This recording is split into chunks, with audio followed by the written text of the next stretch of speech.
ಇಲಾಖೆಯ ಅಧಿಕಾರಿಗಳು ಕೂಡ ಈ ಮೀಟಿಂಗ್ ಅಲ್ಲಿ ಇದ್ದಾರೆ, ಮಾಧ್ಯಮದವರು ಇದ್ದಾರೆ, ಎಲ್ಲ ಸಮಾಜದ ಬಾಂಧವರು ಇದ್ದಾರೆ, ಸಂಘಟನೆಯವರು ಇದ್ದಾರೆ, ಎಲ್ಲ ಕಮ್ಯುನಿಟಿ ಲೀಡರ್ಸ್ ಗಳಿದ್ದಾರೆ, ರಿಲಿಜಿಯಸ್ ಲೀಡರ್ಸ್ ಗಳನ್ನು ಇದ್ದಾರೆ.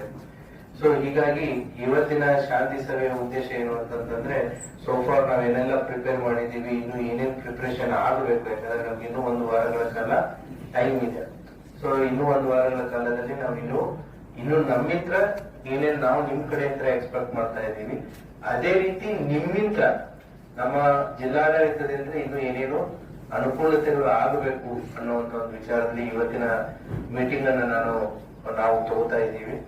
ಸೊ ಆ ಹಿನ್ನೆಲೆಯಲ್ಲಿ ಕೆಲವೊಂದಿಷ್ಟು ವಿಚಾರಗಳನ್ನ ಗಣೇಶ ಹಬ್ಬ ಮತ್ತೆ ಈದ್ ಮಿಲಾದ್ ಹಬ್ಬದ ಹಿನ್ನೆಲೆಯಲ್ಲಿ ಕೆಲವೊಂದಿಷ್ಟು ವಿಚಾರಗಳನ್ನ ಜಿಲ್ಲಾ ಜನತೆಗೆ ಮಾಧ್ಯಮದ ಮುಖಾಂತರ ಮತ್ತೆ ಸಮ್ಮೇಳನದ ಮುಖಾಂತರ ಕೆಲವೊಂದಿಷ್ಟು ವಿಚಾರಗಳನ್ನ ಚರ್ಚೆ ಮಾಡೋದಕ್ಕೆ ಇಷ್ಟಪಡ್ತೀನಿ. ಇದು ಹಬ್ಬಗಳ ಸರದಿ ಸ್ಟಾರ್ಟ್ ಆಯ್ತು. ಗಣೇಶ ಬರುತ್ತೆ, ಈದ್ ಮಿಲಾದ್ ಬರುತ್ತೆ, ಅದಾದ್ಮೇಲೆ ಮಹಾನವಮಿ, ದಸರಾ, ಹೀಗೆ 1 by 1 ನವೆಂಬರ್ 1 ಬರುತ್ತೆ, ದೀಪಾವಳಿ ಬರುತ್ತೆ. ಸೊ ಈ ಹಬ್ಬಗಳ ಸರಣಿ ಸ್ಟಾರ್ಟ್ ಆಯ್ತು. ಶ್ರಾವಣ ಸೋಮವಾರ ಮುಗಿತು, ಹಬ್ಬಗಳ ಸರಣಿ ಸ್ಟಾರ್ಟ್ ಆಯ್ತು. ಈಗ ನಮಗೆ ಗಣೇಶ ಮೂರ್ತಿಗಳು ಅಂತಂತ ಬಂದಾಗ ನಮಗೆ ಫಸ್ಟ್ ಏನು ಅಂತಂದ್ರೆ ಎಲ್ಲರಿಗೂ ಅನುಕೂಲವಾಗಬೇಕಾಗಿರೋದು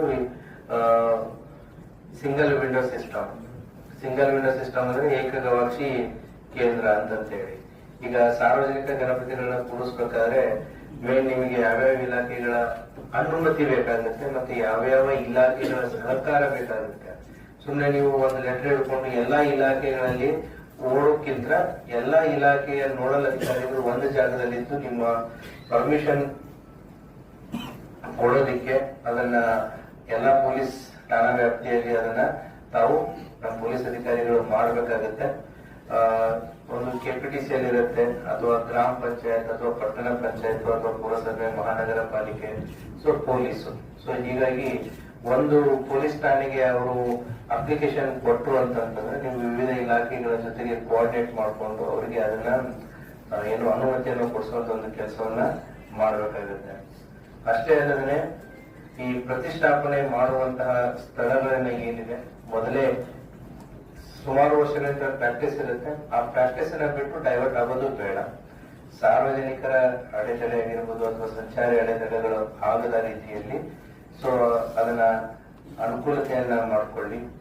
ಅದೇ ರೀತಿನೂ ಕೂಡ ಈಗ ಮೇನ್ ಇಂಪಾರ್ಟೆಂಟ್ ಪ್ರೊಸೆಷನ್ ರೂಟ್ಸ್ ಗಳಿರ್ತವೆ ಸಾರ್ವಜನಿಕ ಗಣಪತಿಗಳು ಎಲ್ಲಾ ಕಡೆ. ಸುಮಾರು 2750 ಆಸ್ ಆನ್ ಟುಡೇ ನಮಗಿರುವಂತಹ ಫಿಗರ್ಸ್ ಸುಮಾರು 2751 ಸಾರ್ವಜನಿಕ ಗಣಪತಿಗಳು ನಮ್ಮ ಜಿಲ್ಲೆಯಲ್ಲಿ ಪ್ರತಿಷ್ಠಾಪನೆ ಆಗ್ತಾ ಇದ್ದಾವೆ. 2751. ಈ ಸಂಖ್ಯೆ ಇನ್ನು ಜಾಸ್ತಿನೂ ಆಗ್ಬೋದು, ಯಾಕಂದ್ರೆ ಇನ್ನು ಬರುವಂತ ಒಂದು ವಾರದಲ್ಲಿ ಜನ ಇನ್ನು ಬರಬಹುದು ಮುಂದೆ. ಸೊ 2751 ಗಣಪತಿಗಳು ಸುಮಾರು ನಮ್ದು 11 ದಿನದಲ್ಲಿ ಇಮರ್ಷನ್ಸ್ ಗಳನ್ನು ಆಗ್ತವೆ. ಸೊ ಮ್ಯಾಕ್ಸಿಮಮ್ ನಮ್ದು ಇಮರ್ಷನ್ ನಿಯರ್ಲಿ 59% ಗಣಪತಿಗಳು 5ನೇ ದಿನನೇ ಇದ್ದಾವೆ. 29% ಗಣಪತಿಗಳು 7ನೇ ದಿನ ಇದೆ. 10% ಗಣಪತಿ ನಮ್ದು 11ನೇ ದಿನ ಇದೆ, ಇದು 9ನೇ ದಿನ ಇದೆ. ಸೊ ಉಳಿದಿದ್ದು ಏನಿದೆ 11ನೇ ದಿನ ಇದೆ. ನಮಗೆ ಮೇಜರ್ ಇರೋದೇ 5, 7, 9 ಮತ್ತೆ 11. 5, 7ರಿಂದ ನಾವು 85% ಗಣಪತಿಗಳು ನಮ್ದು ಕ್ಲಿಯರ್ ಆಗುತ್ತೆ ನಮ್ಮ ಜಿಲ್ಲೆಯಲ್ಲಿ 7 ದಿನದಲ್ಲಿ. ಸೊ ನಮ್ಗೆ ಈ ಸಾರಿ ಏನಾಗಿದೆ ಅಂತಂದ್ರೆ 9ನೇ ದಿನದ ಗಣಪತಿ ಆಸ್ ಪರ್ ಕ್ಯಾಲೆಂಡರ್ 10ನೇ ದಿನ ಈ ಸಾರಿ ಈದ್ ಮಿಲಾದ್ ಇದೆ, 11ನೇ ದಿನ ಮತ್ತೆ ಗಣಪತಿ ಇಮರ್ಷನ್. ಸೊ ಸರದಿಯಲ್ಲಿ ಹಬ್ಬಗಳಿದೆ, ಸರದಿಯಲ್ಲಿನೇ ಸಾಕಷ್ಟು ಜಿಲ್ಲಾಡಳಿತ ತಯಾರಿ ಮಾಡ್ಕೋಬೇಕಾಗುತ್ತೆ, ಪೊಲೀಸ್ ಇಲಾಖೆನೂ ಕೂಡ ತಯಾರಿ ಮಾಡ್ಕೋಬೇಕಾಗುತ್ತೆ. ಸೊ ಆಮೇಲೆ ಈ ಮಾರ್ಗಗಳಿಗೆ ಸಂಬಂಧಪಟ್ಟಂತೆ ನಮ್ಮ ಪೊಲೀಸ್ ಇಲಾಖೆಯವರು ಕೂಡ ರೂಟ್ಸ್ ಗಳನ್ನ ಐಡೆಂಟಿಫೈ ಮಾಡಿ, ಮತ್ತೆ ಅದೇ ರೀತಿ ಕೂಡ ಹೆಸ್ಕಾಂ ಇಲಾಖೆ ಆಗಿರ್ಬೋದು ಮತ್ತೆ ಕನ್ಸರ್ನ್ ಪುರಸಭೆ, ಗ್ರಾಮ ಪಂಚಾಯತ್ ಮತ್ತು ನಗರಸಭೆ ಏನಿದೆ, ಯಾಕಂದ್ರೆ ಹೆಸ್ಕಾಂ ಅವರು ಕೂಡ ಅಲ್ಲಿ ವೈರ್ ಕನೆಕ್ಷನ್ಸ್ ಗಳನ್ನ ದಯವಿಟ್ಟು ಚೆಕ್ ಮಾಡಿ. ಯಾಕಂತಂದ್ರೆ ಮೂವ್ಮೆಂಟ್ ಇರುತ್ತೆ, ವೆಹಿಕಲ್ಸ್ ಗಳಲ್ಲಿ ಗಣಪತಿಗಳನ್ನ ತಗೊಂಡು ಹೋಗೋದು ಬರೋದು ಮಾಡ್ತಾ ಇರ್ತಾರೆ. ಅದೇ ರೀತಿ ಕನ್ಸರ್ನ್ ಫಾರೆಸ್ಟ್ ಡಿಪಾರ್ಟ್ಮೆಂಟ್ ಆಗಿರ್ಬೋದು ಅಥವಾ ಕನ್ಸರ್ನ್ ಪುರಸಭೆ, ನಗರಸಭೆ ಆಗಿರ್ಬೋದು, ಗಿಡ ಗಂಟೆಗಳು ಬೆಳೆದಿರ್ತವೆ. ಸೊ ಟೊಂಗೆಗಳು ತಾಗುವಂತದ್ದು ಸಾಧ್ಯತೆಗಳಿರ್ತವೆ. ಇಲ್ಲ ಅಂತ ನಾವು ಕ್ಲಿಯರ್ ಮಾಡದೇ ಇದ್ರೆ ಏನಾಗುತ್ತೆ, ಅವರೇ ಗಣಪತಿಗಳನ್ನ ತಗೊಂಡು ಹೋಗ್ಬೇಕಾದ್ರೆ ಬೆಳಿಗ್ಗೆ ತಗೊಂಡು ತಂತಿನ ಮೇಲ್ ಮಾಡದೆ, ವೈರ್ನ ಮೇಲ್ ಮಾಡದೆ ಶಾರ್ಟ್ ಸರ್ಕ್ಯೂಟ್ ಆಗುವಂತ ಎಲ್ಲಾ ಸಾಧ್ಯತೆಗಳಿರ್ತವೆ. ಆದ್ದರಿಂದ ನಮಗಿರುವಂತ 1 ವಾರದ ಅವಧಿಯಲ್ಲಿ ಈ ಎಲ್ಲ ಕೆಲಸ ಕಾರ್ಯಗಳು ಆಗ್ಬೇಕಾಗತ್ತೆ. ಸೊ ಮೇನ್ಲಿ ವಿಜಯಪುರ ಸಿಟಿ ಇರ್ಬೋದು, ಎಲ್ಲ ತಾಲೂಕಾ ಹೆಡ್ ಕ್ವಾರ್ಟರ್ಸ್ ಗಳಾಗಿರ್ಬೋದು, ಈ ಪ್ರೊಸೆಷನ್ ರೂಟ್ಸ್ ಗಣಪತಿ ಬರೋದಾಗಿರ್ಬೋದು, ಗಣಪತಿ ಹೋಗೋದಾಗಿರ್ಬೋದು. ಅದೇ ರೀತಿ ಈದ್ ಮಿಲಾದ್ ಕೂಡ ನಮ್ಮ ಜಿಲ್ಲೆಯಲ್ಲಿ ಆಸ್ ಆನ್ ಟುಡೇ ನಮಗಿರೋ ಮಾಹಿತಿ ಒಟ್ಟು 35 ಪ್ರೊಸೆಷನ್ಸ್ ಗಳು ಇದಾವೆ ನಮ್ಮ ಜಿಲ್ಲೆಯಲ್ಲಿ. ಆಸ್ ಆನ್ ಟುಡೇ ಇನ್ಫಾರ್ಮೇಶನ್ ಪ್ರಕಾರ ಆ ಪ್ರೊಸೆಷನ್ ದಾರಿ ಉಂಟು ಕೂಡ ನಮ್ಗೇನು ಅಂತಂದ್ರೆ ರೂಟ್ ಕ್ಲಿಯರ್ ಇರಬೇಕು. ಒಂದು ವಾಯರ್ಸ್ ಗಳನ್ನ ಹೇಗ್ ಬೇಕಾಗಿ ಹಾಕಿರ್ತಾರೆ, ಈ ಕೇಬಲ್ ವಾಯರ್ಸ್ ಗಳನ್ನ ಹಾಕಿರ್ತಾರೆ, ಅಥವಾ ಏನೋ ಒಂದು ಬಂಟಿಂಗೋ ಬ್ಯಾನರ್ ಏನೇನೋ ಹಾಕಿರ್ತಾರೆ. ಸೊ ಈ ಗಣಪತಿಗಳನ್ನ ತರೋ ಸಂದರ್ಭದಲ್ಲಿ, ಕಳಿಸೋ ಸಂದರ್ಭದಲ್ಲಿ ಅವುಗಳು ತಾಗುವಂತ ಎಲ್ಲಾ ಸಾಧ್ಯತೆಗಳಿರ್ತವೆ, ಗಿಡ ಗಂಟೆಗಳು ಬೆಳೆದಿರ್ತಾರೆ. ಸೊ ಅವುಗಳನ್ನ ಕೂಡ ಕ್ಲಿಯರ್ ಆಗಬೇಕು. ಅದೇ ರೀತಿ ಈಗೇನು ಗಣೇಶ ಮಂಡಳಿಗಳ ನಮ್ಮ ಮೀಟಿಂಗ್ಸ್ ಗಳನ್ನ ಸಾಕಷ್ಟು ಸಾರಿ ನಾವು ತಗೊಂಡಿದೀವಿ. ಈಗಾಗಲೇ ಎಲ್ಲಾ ಉಪವಿಭಾಗ ಮಟ್ಟದಲ್ಲಿ PSS CPO ನೇತೃತ್ವದಲ್ಲಿ ಬಿಜಾಪುರದಲ್ಲಿನೂ ಕೂಡ 2 ಗಣಪತಿ ಮಂಡಳಿಗಳಿದ್ದಾವೆ. ಅವರುಗಳ ಜೊತೆಗೂ ಕೂಡ ನಾವು 2-3 ಬಾರಿ ಮೀಟಿಂಗ್ ಮಾಡಿದೀವಿ. ಅದೇ ರೀತಿ ಈದ್ ಮಿಲಾದಿಗೆ ಸಂಬಂಧಪಟ್ಟಂತೆ ಕೂಡ ಕಮ್ಯುನಿಟಿ ಲೀಡರ್ಸ್ ಜೊತೆಗೆ ಮೀಟಿಂಗ್ ಮಾಡಿದೀವಿ. ಸೊ ಈ ಗಣೇಶಗೆ ಸಂಬಂಧಪಟ್ಟಂತೆ ಈಗ ಎಲ್ಲಿ ಗಣೇಶವನ್ನ ನೀವು ಕೂಡಿಸ್ತೀರಾ 24x7 ನಿಮ್ಮ ವ್ಯಾಲಂಟಿಯರ್ಸ್ ಗಳು ಅಲ್ಲಿ ಇರಲೇಬೇಕಾಗುತ್ತೆ. ಯಾಕಂತಂದ್ರೆ ನನ್ನ ಜಿಲ್ಲೆಯ ಫೋರ್ಸ್ ಎಷ್ಟಿದೆ ಗೊತ್ತಾ? 1700 ಟೋಟಲ್ ಫೋರ್ಸ್. ಮ್ಯಾಕ್ಸಿಮಮ್ ನಾನು ಡಿಪ್ಲಾಯ್ ಮಾಡಕ್ಕಾಗೋದು 1150, 1150. ನಮ್ಮ ಗಣಪತಿಗಳು ಎಷ್ಟಿದಾವೆ? 2751. ಒಂದೊಂದು ಗಣಪತಿಗೂ ಒಬ್ಬೊಬ್ಬ ಪೊಲೀಸನ್ ಕೊಟ್ಟರು ಕೂಡ ಸಾಲಲ್ಲ.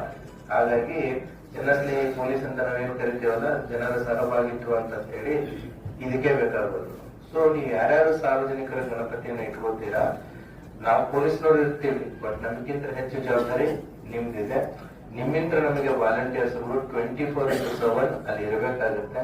ಆ ಪೆಂಡಾಲ್ಗಳಲ್ಲಿ ನೀವು CCTVಗಳನ್ನ ದಯವಿಟ್ಟು ಕಂಪಲ್ಸರಿ ಅಳವಡಿಸ್ಕೊಡಿ. ನಾನ್ ಲೆಕ್ಕ ಆಗ್ತಾ ಇದ್ದೆ 2750 ಗಣಪತಿ ಅಂತಂದ್ರೆ ಅಟ್ಲೀಸ್ಟ್ ಒಂದೊಂದು ಸಾರ್ವಜನಿಕ ಗಣಪತಿಗೆ ಒಂದೊಂದು 4 CCTV ಹಾಕಿದ್ರು ಕೂಡ ನೈಟ್ ವಿಷನ್ ಹಾಕಿ, ಸುಮ್ನೆ ಆ ಡೇ ಟೈಮ್ ಅಲ್ಲಿ ಕಾಣೋದಲ್ಲ, ನಮ್ಗೆ ನೈಟ್ ಟೈಮ್ ಅದ್ರಲ್ಲಿ ಕಾಣಬೇಕು. 2750 ಗಣಪತಿ ಒಂದೊಂದು ಸಾರ್ವಜನಿಕ ಗಣಪತಿ ಅವರು ಬರೀ 4 CCTV ಹಾಕಿದ್ರು ಕೂಡ ನಮ್ಮ ಜಿಲ್ಲೆಯಲ್ಲಿ ಎಷ್ಟಾಯ್ತು? 10,000 ಮೇಲೆ, ಸುಮಾರು ಎಷ್ಟು 11,000 CCTV ಆಗುತ್ತೆ. ಈ ಗಣೇಶ ಮುಗಿದ ಮೇಲೆ ಈ 11,000 CCTVಗಳನ್ನ ಅದೇ ಏರಿಯಾಕ್ಕೆ ನೀವು ಅಳವಡಿಸ್ಕೊಳ್ಳಿ.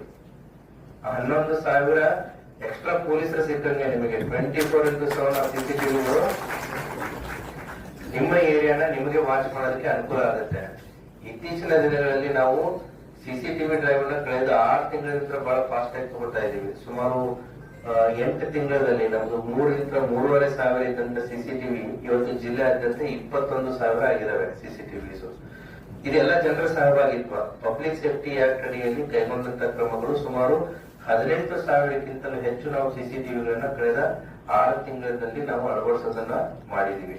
ಈ ಗಣೇಶ ಹಬ್ಬ ಈಗ ನಿಮ್ಮೊಂದು ಅವಕಾಶ, ಸಾರ್ವಜನಿಕರಾಗಿರ್ಬೋದು, ಸಾರ್ವಜನಿಕ ಮಂಡಳಿಗಳಿಗೆ ಗಣಪತಿಗಳನ್ನ ಹೇಳ್ತಿರಲ್ಲ. ಸೊ ಒಂದೊಂದು ಸಾರ್ವಜನಿಕ ಗಣಪತಿಯಲ್ಲಿ ಅಲ್ಲಿ 4 CCTV ಗಣಪತಿಗಂತಾನೆ ಹಾಕೊಂಡಿರಿ. ತದನಂತರ ಅದೇನು ವೇಸ್ಟ್ ಆಗಲ್ಲ. ಸೊ ಅದನ್ನ ತಮ್ಮ ಏರಿಯಾದಲ್ಲಿನೇ ಅವುಗಳನ್ನ ಸ್ಟ್ರಾಟಜಿಕ್ ಪೊಸಿಷನ್ಸ್ ಗಳಲ್ಲಿ ಹಾಕೊಂಡ್ರಿ ಅಂತಂದ್ರೆ ನಿಮ್ ಏರಿಯಾನ 24x7 ಕಾಯೋದಕ್ಕೂ ಕೂಡ ಅದು ಒಳ್ಳೆ ಅವಕಾಶ ಆಗುತ್ತೆ. ಈ ವಿಜಯಪುರ ಸಿಟಿಯಲ್ಲಿ ಒಂದು ಐಶ್ವರ್ಯ ನಗರ ಅಂತ ಇದೆ. ಸುಮಾರು 2 ವರ್ಷದ ಹಿಂದೆ ಆ ಎಂಟೈರ್ ಏರಿಯಾದವರು ಸೇರಿ CCTVಗಳನ್ನ ಹಾಕಿಸ್ಕೊಂಡ್ರು. ಕಳೆದ 2 ವರ್ಷದಿಂದ ಅಲ್ಲಿ ಒಂದೇ ಒಂದು ಅಫೆನ್ಸಸ್ ಇಲ್ಲ, ಕ್ರಿಮಿನಲ್ ಅಫೆನ್ಸಸ್ ಇಲ್ಲ. ಹಾಗಾಗಿ ಈ ಗಣೇಶನು ಕೂಡ ಅಷ್ಟೇ ಸೂಕ್ಷ್ಮ. ಗಣೇಶನ್ ಎಷ್ಟು ತರ್ತೀರ ಅದನ್ನ ಕಾಯೋದು ಕೂಡ ಅಷ್ಟೇ ಇದೆ ಜವಾಬ್ದಾರಿ. ಹಾಗಾಗಿ ವಾಲಂಟಿಯರ್ಸ್ ಜೊತೆಗೆ CCTV, ಅದರ ಜೊತೆಗೆ ಇವೆಲ್ಲ ಬಹಳ ಕೇರ್ಫುಲ್ ಆಗಿರ್ಬೇಕು. ಯಾಕೆ ಅಂತಂದ್ರೆ ಬೆಂಕಿ ಅವಘಡಗಳ ಬಗ್ಗೆ ನೀವು ಸಾಕಷ್ಟು ಕೇಳಿದಿರ, ಮಾಡಿದಿರ. ಈ ಕನೆಕ್ಷನ್ಸ್ ಗಳನ್ನ ಹುಡುಗರು ಯಾರು ಬೇಕು ಅದೇ ರೀತಿ ಕೊಡ್ತಾ ಇರ್ತಾರೆ. ಶಾರ್ಟ್ ಸರ್ಕ್ಯೂಟ್ ಗಳಾಗುವಂತ ಸಾಧ್ಯತೆಗಳಿರ್ತವೆ. ಆದ್ದರಿಂದ ಹೆಸ್ಕಾಂ ಅಧಿಕಾರಿಗಳನ್ನು ಕೂಡ ನಿಮ್ಮ ತಂಡಗಳನ್ನ ಮಾಡಿಕೊಂಡು, ಸೊ ಅವ್ರೇನು ವೆರಿಫಿಕೇಶನ್ ಮಾಡಕ್ ಹೋಗಲ್ಲ, ಚೆಕ್ ಮಾಡಕ್ ಹೋಗಲ್ಲ, but at least you can send your experts. ಆ ಸಾರ್ವಜನಿಕ ಗಣಪತಿಗಳನ್ನ ಎಲ್ಲಿ ಹಾಕಿದ್ದಾರೆ, ಯು ಪ್ಲೀಸ್ ಚೆಕ್ ಇಟ್. ಯಾಕಂತಂದ್ರೆ ಯಾರೋ ವಿದ್ಯುತ್ ಅವಘಡದಿಂದ ಹಾನಿ ಆಗೋದಾಗ್ಲಿ ಅಥವಾ ಶಾರ್ಟ್ ಸರ್ಕ್ಯೂಟ್ ಆಗೋದಾಗ್ಲಿ ಅದು ಆಗಬಾರದು. ಸೊ ಅದರಿಂದ ಅದೊಂದು ನಾನು ಹೆಸ್ಕಾಂದವ್ರಿಗೆ ಕೇಳ್ಕೊತೀನಿ. ಆಮೇಲೆ ಅಲ್ಲಿ ಫೈರ್ ಎಕ್ಸ್ಟಿಂಗ್ವಿಷರ್ ಇಡಕ್ಕಾಗಲ್ಲಪ್ಪ. ಫೈರ್ ಎಕ್ಸ್ಟಿಂಗ್ವಿಷರ್ ಎಲ್ಲ ಕಡೆನೂ ಸಿಗಲ್ಲ. ಬಕೆಟ್ ಅಲ್ಲಿ ನೀರ್ ಇಡಬಹುದು, ಉಸುಕ್ ಇಡಬಹುದು, ಹೌದಾ? ಸೊ ದೇಶಿ ಮೆಥಡ್ ಇದಾವೆ, ಅವನಾದ್ರೂ ಇಡಿ, ಸೊ ದಟ್ ಅಂತ ಸಂದರ್ಭಗಳಲ್ಲಿ ಅದು ಕೂಡ ನಿಮಗೆ ಯೂಸ್ ಆಗುತ್ತೆ. ನೆಕ್ಸ್ಟ್ ಸಂದರ್ಭ ಸನ್ನಿವೇಶಗಳನ್ನ ನೋಡಿಕೊಂಡು ಪೊಲೀಸ್ ಇಲಾಖೆ ಸಲಹೆ ಸೂಚನೆಗಳನ್ನ ಕೊಡ್ತಾ ಇರುತ್ತೆ. ದಯವಿಟ್ಟು ಪೊಲೀಸ್ ಇಲಾಖೆ ಯಾವ ರೀತಿ ಹೇಳುತ್ತೆ ಆ ಸಂದರ್ಭದಲ್ಲಿ ದಯವಿಟ್ಟು ಆ ರೀತಿ ನಡ್ಕೊಳ್ಳಿ. ನೆಕ್ಸ್ಟ್ ಗಣೇಶ ವಿಸರ್ಜನೆ ಬಹಳ ಇಂಪಾರ್ಟೆಂಟ್. ಸೊ ನಾನು ಎಲ್ಲ ಪಂಚಾಯತ್ ಲೆವೆಲ್ದಲ್ಲಾಗಿರ್ಬೋದು ಮತ್ತೆ ತಾಲೂಕು ಮಟ್ಟದಲ್ಲಾಗಿರ್ಬೋದು ವಿಸರ್ಜನಾ ಪಾಯಿಂಟ್ಸ್ ಗಳನ್ನ ದಯವಿಟ್ಟು ಇವಾಗಲೇ ಗುರುತಿಸ್ಬಿಟ್ಟು ವಿಸರ್ಜನಾ ಪಾಯಿಂಟ್ಗಳಲ್ಲಿ ಸರಿಯಾದಂತ ಒಂದು ಬೆಳಕಿನ ವ್ಯವಸ್ಥೆ ಆಗಬೇಕು. ಆಮೇಲೆ ಅಲ್ಲಿ ಎಕ್ಸ್ಪರ್ಟ್ಸ್ ಗಳು ಬೇಕಾಗ್ತಾರೆ. ಯಾಕೆ ಅಂತಂದ್ರೆ ಜನರೇ ಅವರೇ, ಈ ಫಾರ್ ಎಕ್ಸಾಂಪಲ್ ನಮ್ಮ ಹತ್ರ ಕೃಷ್ಣಾ ನದಿ ಇದೆ, ಭೀಮಾ ನದಿ ಇದೆ, ಅದು ಬಿಟ್ಟು ಕೆಲವೊಂದಿಷ್ಟು ಹೊಂಡಗಳಿವೆ, ಕೆರೆಗಳಿವೆ, ಕಟ್ಟೆಗಳಿವೆ. ಸೊ ಡಿಸಿಗ್ನೇಟೆಡ್ ಪ್ಲೇಸಸ್ ಗಳನ್ನ ಮಾಡಿ ಇಮರ್ಷನ್ ಪಾಯಿಂಟ್ಸ್ ಗಳಿಗೆ, ಸೊ ದಟ್ ಅಲ್ಲಿ ಸ್ವಿಮ್ಮರ್ಸ್ ಆಗಿರ್ಬೋದು, ಲೈಫ್ ಜಾಕೆಟ್ ಆಗಿರ್ಬೋದು, ಮತ್ತೆ ರಾತ್ರಿ ಹೊತ್ತು ಬೆಳಕಿನ ವ್ಯವಸ್ಥೆ ಆಗಿರ್ಬೋದು. ಸೊ ನೀವು ಉದಾಹರಣೆ ನೋಡಿರ್ಬೋದು, ಒಂದು ತೀರ್ಥಹಳ್ಳಿ ಹತ್ರ ತುಂಗಾ ನದಿಯಲ್ಲಿ ತೆಪ್ಪೆಯಲ್ಲಿ ಹೋಗಿರ್ತಾರೆ, ನೋಡಿದಿರಾ ಗಣಪತಿ ಇಮರ್ಷನ್ ಟೈಮ್ದಲ್ಲಿ? ಆ ತೆಪ್ಪೆಯಲ್ಲಿದ್ದಂತೆ ಎಲ್ಲಾ ಸಾರ್ವಜನಿಕರು ಕಣ್ಣು ಮುಂದೆ ಸೊ ಮುಳುಗಿ ಹೋಗ್ತಾರೆ. ಅಂತ ದುಸ್ಸಾಹಸಗಳಿಗೆ ಕೆಲವೊಂದಿಷ್ಟು ಜನ ಕೈ ಹಾಕ್ತಾ ಇರ್ತಾರೆ. ಹರಿಯುವಂತ ನದಿ, ಯಾಕಂದ್ರೆ ಕೃಷ್ಣ ತುಂಬಿದೆ, ಭೀಮಾ ತುಂಬಿದೆ. ಸೊ ಅಂತ ಅವುಗಳು ಆಗ್ಬಾರ್ದು. ಅದಕ್ಕೆ ನಾವು ಗಣಪತಿ ಮಹಾಮಂಡಳ ಆಗಿರ್ಬೋದು, ಗಣಪತಿ ಸಾರ್ವಜನಿಕರು ಯಾರು ತೋರಿಸ್ತಾ ಇದ್ದಾರೆ. ಸೊ ಎನ್ಶೂರ್ ಮಾಡಿ ಡಿಸಿಗ್ನೇಟೆಡ್ ಪ್ಲೇಸಸ್ ಗಳಿಗೆ ಎಲ್ಲಿರ್ತವೆ ಅಲ್ಲಿ ಮಾತ್ರ ಗಣೇಶಗಳನ್ನ ವಿಸರ್ಜನೆ ಮಾಡಿ ಅದಕ್ಕೆ ಬೇಕಾದಂತ ಸಾಕಷ್ಟು ಮುಂಜಾಗ್ರತಾ ಕ್ರಮಗಳನ್ನ ಕೈಗೊಳ್ಳಿ. ಆಮೇಲೆ ಸೋಷಿಯಲ್ ಮೀಡಿಯಾ ಬಗ್ಗೆ ನಾನು ಮಾತಾಡ್ತೇನೆ. ಸೋಷಿಯಲ್ ಮೀಡಿಯಾ ಏನಿದೆ, ಸಾಮಾಜಿಕ ಜಾಲತಾಣ ಏನಿದೆ, ಒಂದಂತೂ ಸತ್ಯ, ಯಾರೇ ಎಲ್ಲೇ ಏನೇ ಪೋಸ್ಟ್ ಮಾಡಿದ್ರು ಕೂಡ ಅದು ಯಾರು ಏನು ಅನ್ನೋದು ಪತ್ತೆ ಮಾಡೋದು ಅಸಾಧ್ಯ ಅನ್ನೋದು ಸುಳ್ಳು. ಇವಾಗ ಅವ್ರು ಯಾರು, ಎಲ್ಲಿದ್ದಾರೆ, ಏನ್ ಮಾಡ್ತಾ ಇದಾರೆ ಅನ್ನೋದು ಪತ್ತೆ ಹಚ್ಚೋದು ಬಹಳ ಸುಲಭದ ಕೆಲಸ ಆಗಿದೆ. ಆದ್ರಿಂದ ನಾನು ಸಾಮಾಜಿಕ ಜಾಲತಾಣದಲ್ಲಿ, ಫೇಸ್ಬುಕ್ ಅಲ್ಲಿ, ಟ್ವಿಟರ್ ಅಲ್ಲಿ, ಆಮೇಲೆ ವಾಟ್ಸ್ಆಪ್ ಅಲ್ಲಿ ನಾನು ಏನೋ ಹಾಕಿ ನಾನು ಸುಮ್ಮನೆ ಕೂಡ್ತೀನಿ ಅಂತ ಅನ್ಸ್ತಂದ್ರೆ ಆ ಕಾಲ ಹೋಗಿದೆ. ಪ್ರತಿಯೊಂದನ್ನು ಕೂಡ ಗೊತ್ತಾಗುತ್ತೆ. ಆದ್ದರಿಂದ ಯಾವುದೇ ರೀತಿಯಾದ ಸುಳ್ಳು ಮಾಹಿತಿಯಾಗಿರ್ಬೋದು, ಅಥವಾ ಪ್ರಚೋದನಕಾರಿಯಾದಂತ ಮಾಹಿತಿ ಆಗಿರ್ಬೋದು, ಅಥವಾ ತಪ್ಪು ಮಾಹಿತಿ ಆಗಿರ್ಬೋದು, ಇನ್ನೊಂದು ಪಂಗಡ ಕೋಮನ್ನ ಕೆರಳಿಸುವಂತ ವಿಚಾರಗಳಾಗಿರ್ಬೋದು, ಸಾಮಾಜಿಕ ಜಾಲತಾಣದಲ್ಲಿ ಯಾವುದೇ ವ್ಯಕ್ತಿ, ಯಾವುದೇ ಹಂತ ಇರ್ಬೋದು, ಯಾವುದೇ ಸಮಾಜ ಇರ್ಬೋದು, ಯಾವುದೇ ಕಮ್ಯುನಿಟಿ ಇರ್ಬೋದು, ಯಾವುದೇ ಧರ್ಮ ಇರ್ಬೋದು, ಪೊಲೀಸ್ ಇಲಾಖೆ ಕಾನೂನನ್ನ ಸರಿಯಾಗಿ ಬಳಸ್ಕೊಡುತ್ತೆ ಸೋಷಿಯಲ್ ಮೀಡಿಯಾದಲ್ಲಿ. ಸೊ ಹಾಗಾಗಿ ಸಾಮಾಜಿಕ ಜಾಲತಾಣವನ್ನ ಬಳಸ್ಕೊಳ್ಬೇಕಾದ್ರೆ ಬಹಳ ಎಚ್ಚರದಿಂದ ಬಳಸ್ಕೊಳ್ಳಿ. ಅದೇ ರೀತಿ ಕೂಡ ನಾವು ಇವತ್ತು ಈ ಪ್ರಿಂಟರ್, ಬ್ಯಾನರ್ ಅನ್ನ, ಫ್ಲೆಕ್ಸ್ ಗಳನ್ನ ಪ್ರಿಂಟ್ ಮಾಡೋರ್ನು ಕೂಡ ನಾವು ಇಲ್ಲಿ ಕರೆದಿದ್ದೀವಿ.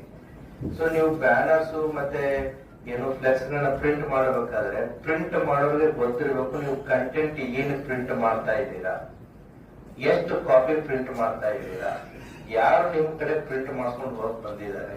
ಯಾಕೆ ಅಂತಂದ್ರೆ ತಪ್ಪು ಮಾಹಿತಿಗಳಾಗಿರ್ಬೋದು, ತಪ್ಪಾದಂತ ಚಿತ್ರಣಗಳಾಗಿರ್ಬೋದು, ಅದನ್ನ ಎಲ್ಲೋ ಹೋಗಿ ಯಾರೋ ಹಾಕದಾಗ ಅದರಿಂದ ಸಮಸ್ಯೆಗಳಾದಂತ ಸಾಕಷ್ಟು ಉದಾಹರಣೆಗಳಿದಾವೆ. ಆದ್ದರಿಂದ ಇವತ್ತು ನಾವು ಈ ಮೀಟಿಂಗ್ ಅಲ್ಲಿ ಫ್ಲೆಕ್ಸ್ ಮತ್ತೆ ಪ್ರಿಂಟರ್ ಮಾಡೋದನ್ನು ಕೂಡ ಈ ಮೀಟಿಂಗ್ ಅಲ್ಲಿ ಕರೆದಿದ್ದೀವಿ.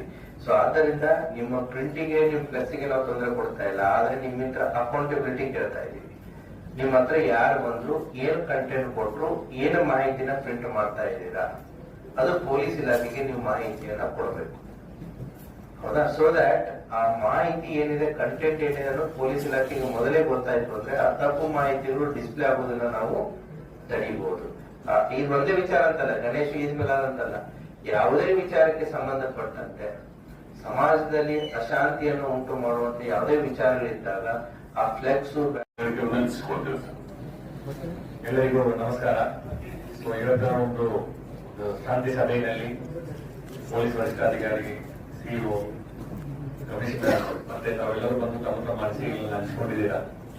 ಒಂದು ವಿಶ್ವಾಸ ಬರುವಂತ ರೀತಿಯಲ್ಲಿ ಎಲ್ಲರೂ ಮಾತಾಡಿದ್ದೀರಾ.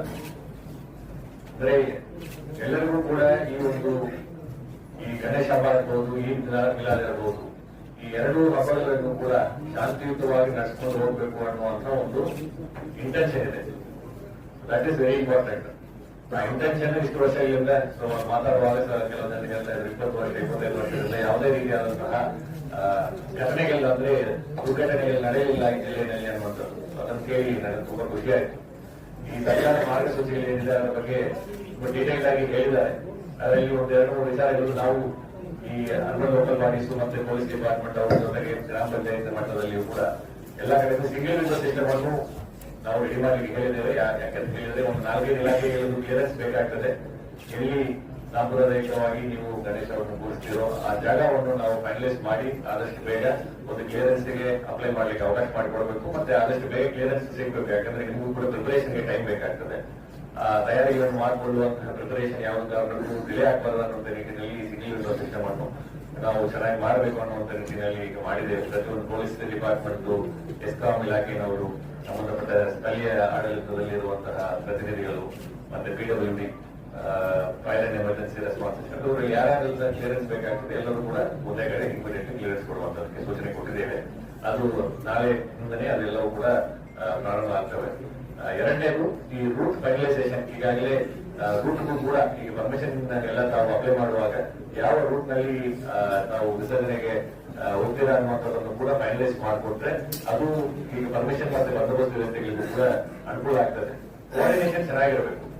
ಯಾಕಂತ ಹೇಳಿದ್ರೆ ಇದು ಹಬ್ಬ ಸಕ್ಸಸ್ಫುಲ್ ಆಗಿ ಬರಬೇಕು ಅನ್ನೋದು ಹೇಳಿದ್ರೆ ಅಲ್ಲಿ ಏನು ತಮ್ಮ ಎಕ್ಸ್ಪೆಕ್ಟೇಷನ್ ಇದೆಯೋ ಅದನ್ನು ಜಿಲ್ಲಾಡಳಿತ ಮತ್ತೆ ಪೊಲೀಸ್ ಡಿಪಾರ್ಟ್ಮೆಂಟ್ ಅವ್ರ ಜೊತೆಗೆ ನೀವು ಕರೆಕ್ಟ್ ಆಗಿ ಹಂಚ್ಕೊಂಡ್ರೆ ಅಲ್ಲಿ ಪೂರ್ವ ಸಿದ್ಧತೆಗಳನ್ನು ಮಾಡಿಕೊಟ್ರೆ ಅಲ್ಲಿ ಎಲ್ಲರಿಗೂ ಕೂಡ ಒಂದು ಪಾರ್ಟಿಸಿಪೇಟ್ ಮಾಡ್ಲಿಕ್ಕೆ ಯಾರಿಗೂ ತೊಂದರೆ ಆಗದಂತ ರೀತಿಯಲ್ಲಿ ಎಲ್ಲರಿಗೂ ಅನುಕೂಲ ಆಗ್ತದೆ.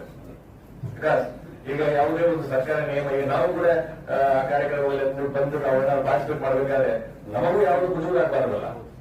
ಈಗ ನಾವು ಬಂದ್ಬಿಟ್ಟು ಅಂತ ನಾವು ಭಾವಿಸಿ ಅಲ್ಲಿ ಹೋಗಿದ್ರೆ ಅದು ಈ ನಿಯಮ ಉಲ್ಲಂಘನೆ ಮಾಡಿದರೆ ಆ ನಿಯಮ ಉಲ್ಲಂಘನೆ ಮಾಡಿದ್ರೆ ಅಂತ ಹೇಳಿದ್ರೆ ನಾವು ಒಂದು ಫ್ರೀ ಆಗಿ ಕೊಟ್ಟು ಮುಕ್ತವಾಗಿ ಅಂತ ಕಾರ್ಯಕ್ರಮದಲ್ಲಿ ಪಾರ್ಟಿಸಿಪೇಟ್ ಮಾಡ್ಲಿಕ್ಕೆ ಆಗೋದಿಲ್ಲ.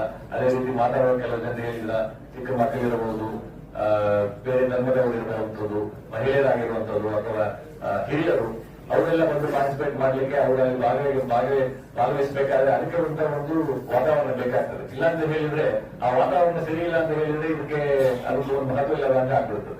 ಸೊ ಆ ಒಂದು ವಾತಾವರಣವನ್ನು ಯಾರು ಕಾರ್ಯಕ್ರಮವನ್ನು ಆಯೋಜನೆ ಮಾಡ್ತೀರಾ ಅವರೆಲ್ಲರೂ ಕೂಡ ಪಾಲನೆ ಮಾಡಬೇಕು. ಅದರಲ್ಲಿ ಎಸ್ಪೆಷಲಿ ಎಕ್ಸೈಸ್ ಡಿಪಾರ್ಟ್ಮೆಂಟ್ ಬಗ್ಗೆ ತಾವೆಲ್ಲರೂ ಕೂಡ ಹಿಂದಿನ ವರ್ಷಗಳಲ್ಲಿ ಇರುವಂತಹ ಅನುಭವಗಳನ್ನು ಹಂಚಿಕೊಂಡಿದ್ದೀರಾ. ಅದನ್ನು ಎಕ್ಸೈಸ್ ಡಿಸಿಗೂ ಕೂಡ ಕಟ್ಟುನಿಟ್ಟಾಗಿ ಸೂಚನೆಯನ್ನು ಕೊಡ್ತೇವೆ. ಯಾವ ಕಾರಣಕ್ಕೂ ಇಲಿಗಲ್ ಲಿಕ್ಕರ್ ಸೇಲ್ಸ್ ಅನ್ನು ನಾವು ಪರ್ಮಿಟ್ ಮಾಡುವುದಿಲ್ಲ. ಅಂತದೇನಾದ್ರು ಕಂಪ್ಲೇಂಟ್ಸ್ ಬಂದ್ರೆ ಇಮಿಡಿಯೇಟ್ಲಿ ಆ ಸಿಂಗಲ್ ವಿಂಡೋ ಸಿಸ್ಟಮ್ ಎಲ್ಲಿಗೆ ನೀವು ಪರ್ಮಿಷನ್ ತಗೊಳ್ತೀರಾ ಅವಾಗ ಇಮಿಡಿಯೇಟ್ಲಿ ಕಂಪ್ಲೇಂಟ್ ಕೊಡಿ, ತಕ್ಷಣ ಅದನ್ನು ಸ್ಟಾಪ್ ಮಾಡಿ ಅವರಿಗೆ ಮೇಲ್ಗಡೆ ಕಾನೂನು ರೀತಿಯಾದಂತಹ ಕ್ರಮವನ್ನು ಕೈಗೊಳ್ಳಲಿಕ್ಕೆ ಸೂಚನೆಗಳನ್ನು ಕೊಡ್ತೇವೆ. ಯಾಕೆಂತ ಹೇಳಿದ್ರೆ ಇಂಥ ದೊಡ್ಡ ಹಬ್ಬದಲ್ಲಿ ಸಾಕಷ್ಟು ಜನರು ಬರ್ತಾರೆ. ಅದು ಧಾರ್ಮಿಕವಾಗಿರುವಂತದ್ದಾಗಿರಬಹುದು ಅಥವಾ ಅಲ್ಲಿರುವಂತಹ ಸಮಸ್ಯೆಗಳಿಗೆ ಈ illegal liquor sales will be a problem. So liquor ban ಏನಿದೆಯಲ್ಲ ಅದನ್ನು ಕಟ್ಟುನಿಟ್ಟಾಗಿ ಪಾಲನೆ ಮಾಡುವಂತದಕ್ಕೆ